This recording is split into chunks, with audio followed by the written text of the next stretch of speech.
एक बार की बात है, जब राजा दक्ष 60 वर्ष के हो चुके थे तो उन्होंने षष्ठी पूर्ति यज्ञ का आयोजन किया। इस यज्ञ में राजा दक्ष प्रजापति ने भगवान शिव और माता गौरी को छोड़कर सभी देवताओं को आमंत्रित किया। नैहर में यज्ञ होने के बाद जब माता गौरी को पता चलती है तो भगवान शिव से क्या कहते हैं, आइए सुनते हैं यह मनोरम कथा मशहूर लोक गायक अजीत आनंद की आवाज में। उछली गौरा देई महादेव से सुनी, ए महादेव सुनी, ए महादेव हे मोरा नई हरावा में जग हवे देखन हम जाइब देखन हम जाइब हे। माता गौरी अपने पति भगवान शिव से निमंत्रण नहीं मिलने के बावजूद भी नैहर जाने की जिद कर रही हैं। अब आगे सुनिए कि भगवान शिव ने माता गौरी से क्या कहा।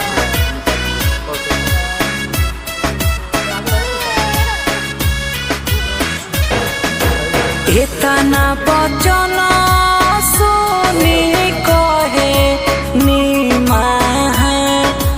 देव सुन ए गौरा देहि सुन हो, बिना रे बोलावल जानी नैहर जई हो आदर ना तोहार होई है आदर ना तोहार होई है हो। भगवान शिव ने माता गौरी को बहुत समझाया कि हे देवी, कितना भी अपना क्यों न हो, बिना निमंत्रण के उसके द्वार नहीं जाना चाहिए। मगर माता तो नैहर मोह में अपना सुध बुध खो चुकी हैं। अब आगे देखिए होता है क्या। शिव के बचनिया गौरा नहीं मनली नैहर अपना चली दिहली नैहर अपना चली दिहली हो। एक कोस गैली गौरा दुई कोस रीति सरी कोस रीति सरी कोस है।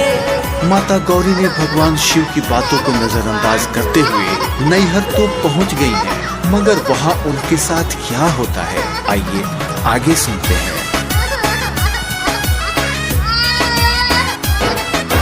अचके में नैहर पहुँचली गौरा देई पहुँचली गौरा देई पहुँचली नो हो। नहीं चिन्हे माई बाबू भैया भौजी नहीं गौआ जवार के लोग नहीं गौआ जवार के लोग है। जब अपने पिता राजा दक्ष से माता गौरी ने अपने अपमान का कारण पूछा तो राजा दक्ष प्रजापति ने कहा, मैंने तुझे उसी दिन त्याग दिया था जिस दिन तूने मेरी इच्छा के विरुद्ध उस अभद्र अशिष्ट और अर्भंगी शिव से विवाह किया था। अब मेरा तुम्हारा कोई नाता नहीं। एक में चिन्हाली सहोदर बहिना भेट कहाबार कोइली भेट कहाबार कोइली हो। शिव के ही नाई राजा दक्ष कोइले देखी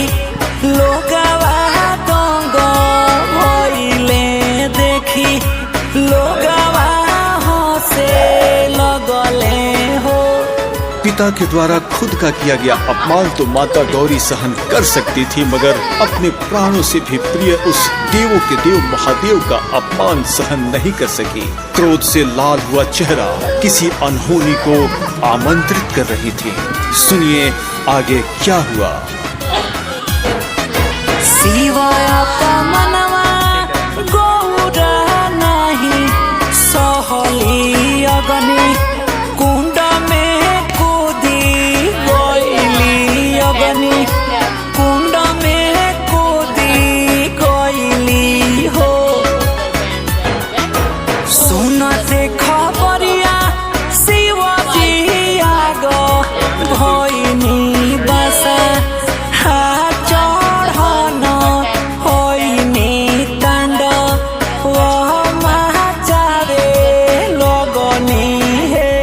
माता गौरी के प्राण त्यागने की सूचना पाकर भगवान शिव कैलाश पर्वत से राजा दक्ष के महल की ओर तांडव मचाते हुए चल पड़ते हैं। उनका रौद्र रूप देखकर देवी देवता गंधर्व धरती आकाश सभी थर्रा उठते हैं। आगे देखिए होता है क्या। क्रोधवश त्रिशूल शिवाजी चलाई दिहनी गर्दन दक्ष के उड़ाई दिहनी गर्दन दक्ष के उड़ाई दिहनी है। जरल शरीरिया सती के उठाई शिवजी जगत भरमन करे लगले सारा लोग भगवान शिव अति क्रोधित होकर माता सती के मृत जला हुआ शरीर लेकर पूरे ब्रह्मांड में भ्रमण करने लगते हैं और तांडव मचाने लगते हैं। तब सभी देवतागण भगवान विष्णु के पास जाते हैं। अब आगे सुनिए क्या हुआ। देवलोक धावल विष्णु धाम कोइले रोकी शिवजी पागल भइले रोकी शिवजी पागल भइले हो। भेजल सुदर्शन विष्णु जी सती अंगवा कोई टुकड़ा में कटी गईले जहाँ गिरले धाम भइले सती पीठ धाम भइले हो। एक बार की बात है, जब राजा दक्ष 60 वर्ष के हो चुके थे तो उन्होंने षष्ठी पूर्ति यज्ञ का आयोजन किया। इस यज्ञ में राजा दक्ष प्रजापति ने भगवान शिव और माता गौरी को छोड़कर सभी देवताओं को आमंत्रित किया। नैहर में यज्ञ होने की बात जब माता गौरी को पता चलती है तो भगवान शिव से क्या कहती हैं, आइए सुनते हैं यह मनोरम कथा मशहूर लोक गायक अजीत आनंद की आवाज में। पूछेली गौरा देई महादेव से सुनी ए महादेव सुनी ए महादेव रे मोरा नई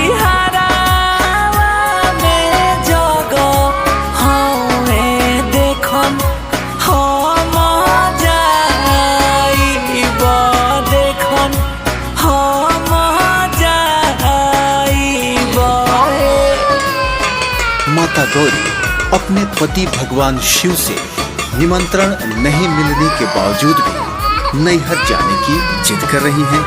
अब आगे सुनिए कि भगवान शिव ने माता गौरी से क्या कहा।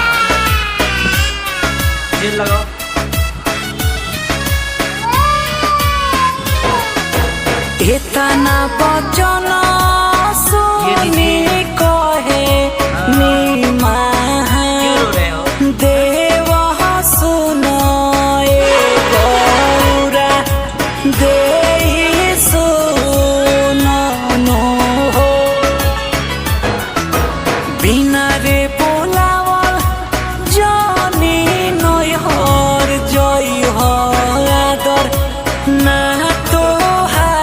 एक बार की बात है, जब राजा दक्ष 60 वर्ष के हो चुके थे तो उन्होंने षष्ठी पूर्ति यज्ञ का आयोजन किया।